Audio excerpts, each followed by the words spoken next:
sa mga sibilyan na minsan ay nagre-resulta sa pisikal na pananakit, pag-aresto at pagkakakulong ng mga radiyista.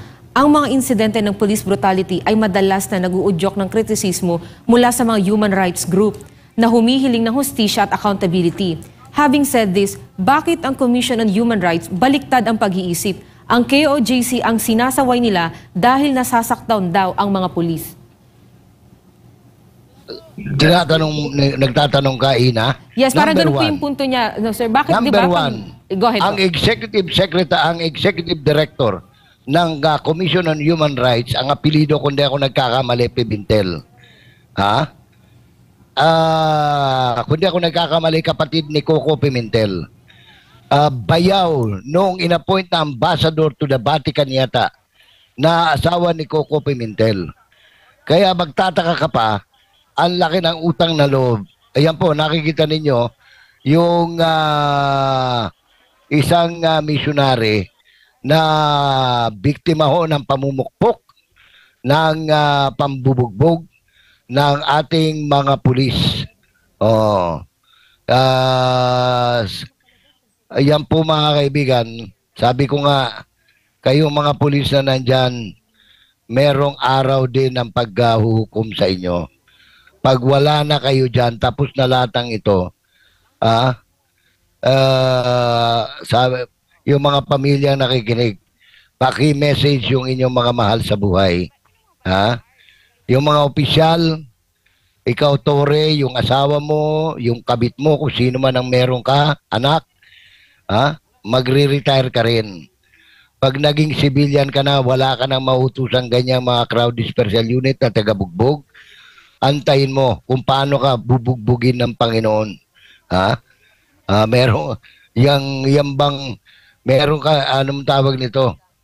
Sana lang lahat ng tao kasi disiplinado ng mga taga-kingdom na grabe ang pasensya at pagpapatawad. Gawin mo yan sa isang ordinaryong hindi miyembro ng Kingdom Nation.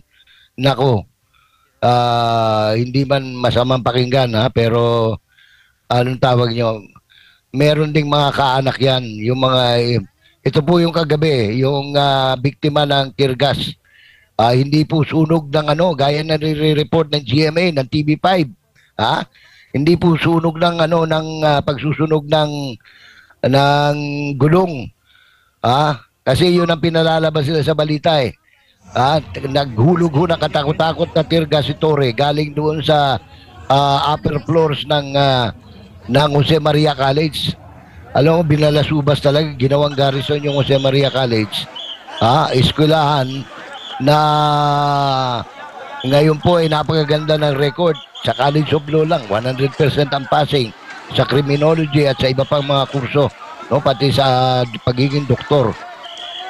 Talagang kaiingitan po talaga ewan ko, hanggang ngayon nag-aantaya rin ako ng pahayag mula sa sentral ng Iglesia ni Cristo dahil pinagmamalaki po ni Nicolas Torre na siya po ay isang alay ng Iglesia ni Sir Cristo. Jay? Isang nakakahiyang kasi marami akong kaibigan kakilala ng Iglesia. Hindi po gawain. Yes, Jade. Sir Jay, panoorin muna natin at makibalita tayo dito kay Brenda. Brenda, ano nangyayari? Parang... Commission ulit. Yes, oo. Ganito kasi, Partner Jade and Inan, Partner Jay, nakikipag-negotiate ang mga KOJC leaders dito sa mga pulis. Kasi nga, di ba, nag-disperse na sila. So, bali, scenario dito sa labas ng Emerald Gate, pumunta tayo dito sa kanang highway na kung saan may space from the gate ng main gate hanggang doon sa highway. So tayo lahat naandito na. Wala na tayo sa highway lahat kasi mga pulis ang occupy. Ngayon, Brenda, gusto ko lang yan nakikita ng ating mga kababayan. Yan po ang pinractice ng 3 araw sa Camp Katitipan. Yung ipoprovoke nila yung tao, yung crowd dispersal management unit, ay tutulak yan. Hanggang sa maipit, hanggang sa gumawa ng karahasan din yung civilian para ma-justify yung kanilang ginagawa. Nakikita mo, tinutulak, kinukuyog. Yan, pinractice nila yan. Ha? Ganyan katarantado yung mga pulis na under the command of Torre. Yan sa may vicinity ng Kingdom of Jesus Christ. At ang ipalalabas nila, Sir Jay, kapag ang mga missionary workers ay manlaban, aba yung biktima ngayon, yung mga pulis. Sila, pareho nung ginawa noon, di ba? Sila yung umakyat sa gate ng June 10. Sila yung naka-full Battergill pero pinalalabas sila na inapi yung mga pulis ng mga kingdom workers, no? Ng missionaries. Ayan, kita mo, sino bang nag-i-instigate ng action? Yung pulis. Wala namang ginagawa yun. Nakataas yung kamay ng mga civilian nandyan. Sila tulak ng tulak because yan ang kanilang pinractice. Pakinggan siguro natin yung boses ni Carlo Catil, Brenda. Nagsasalita, no? Si Carlo Catil yan. Wala.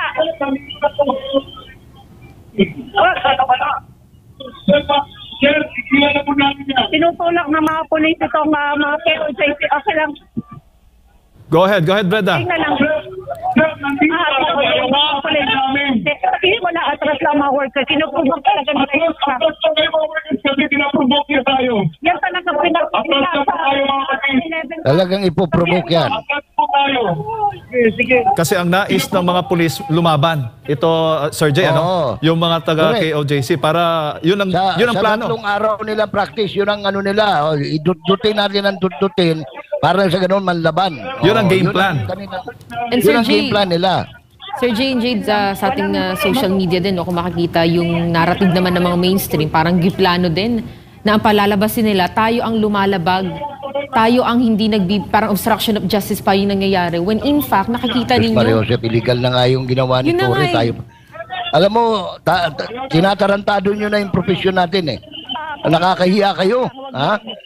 Kayo mga nag-aangkor dyan sa iba't ibang istasyon ng ng Media Quest, ng GMA7, ng ABS-CBN, kung sino man kayo. Magpakatino kayo. Hindi na tama yung ginagawa ninyo. Kasama kayo sa nagsisinungaling, Sus Mario Joseph. Anong klaseng journalism yan? Ayan, Brenda. Saan ka na? Brenda? Ayan po nakikita po natin ngayon ang live feed mismo dyan sa labas ng KOJC Religious Compound. Yung area na kung saan po nananatili yung mga missionary workers, abay inukupa na ng mga kapulisan. Talagang inalis na nila, Sir Jay. At nasa tabi na... Nagpipigil ako, Jade, pero gusto ko nang magmura. Gusto ko nang magmura sa nakikita kong Go ahead, sir. pang-aabuso. Hindi na tama talaga ito. Demonyo na itong mga ito, hindi na ito mga tao. Parang walang mga pamilya, parang walang mga anak, parang walang mga magulang, kapatid na babae.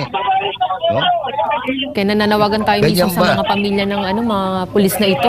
Napauwiin nyo na po. Baka wala na talaga sa katinuan ito. Kayo na lang po ang mag-remind. Hindi kasi ilang araw na silang walang tulog na maayos, ina galing pa ng Cagayan yan, galing ng Cotabato. Wala pang kain na matino, walang provision man lang. Kundi ba naman gago ito si Torre?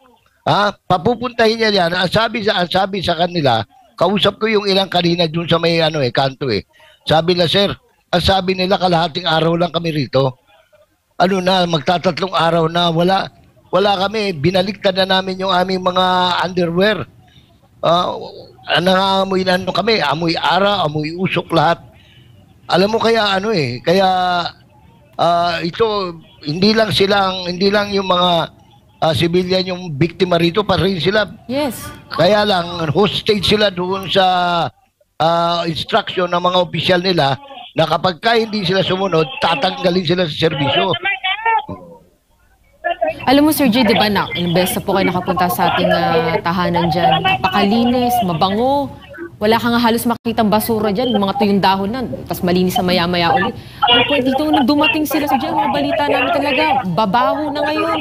Ang gulo-gulo na, nang simula dumating sila, kung saan sila umiihis, saan sila natutulog. Ito na, tinutulak po Ina, na Sir Jay, tinutulak. Nagpo-provoke na naman. Oo, tinutulak nila yung mga nasa tabi na nga, tinutulak. Talagang ano bang plano nito? Ginugutom na, binubulag dahil doon sa pang-spray. Eto, para bang, ano bang turing ng mga pulis dito sa mga missionary workers? Mga basura ba? Mga demonyo na nga alam kasi mo yun, sila. Grabe. yung mga opisyal niyan, yung mga opisyal na nag-a-instruction diyan sa mga nanunulak na yan, alam mo, may darating ang panahon, yung karma babalik sa inyo, mga hayop kayo. Oo. Hindi na tama yan alam ko, kilala ko yung ibang mga opisyal dyan. Maghunos dili kayo dahil ang karma, maniwala kayo sa akin. Igagapos kayo ng Panginoon ng walang tali. Ibibitahin kayo pati warik, pati pamilya nyo. Daranas ng katakot-takot na malmaldisyon. Kung hindi kayo naniniwala, ewan ko na lang.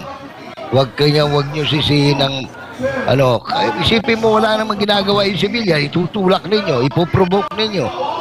Pakinggan Ano kasi katarantaduhan yan? Oo. Sir Jay, pakinggan lang natin yung yung mga kaganapan diyan.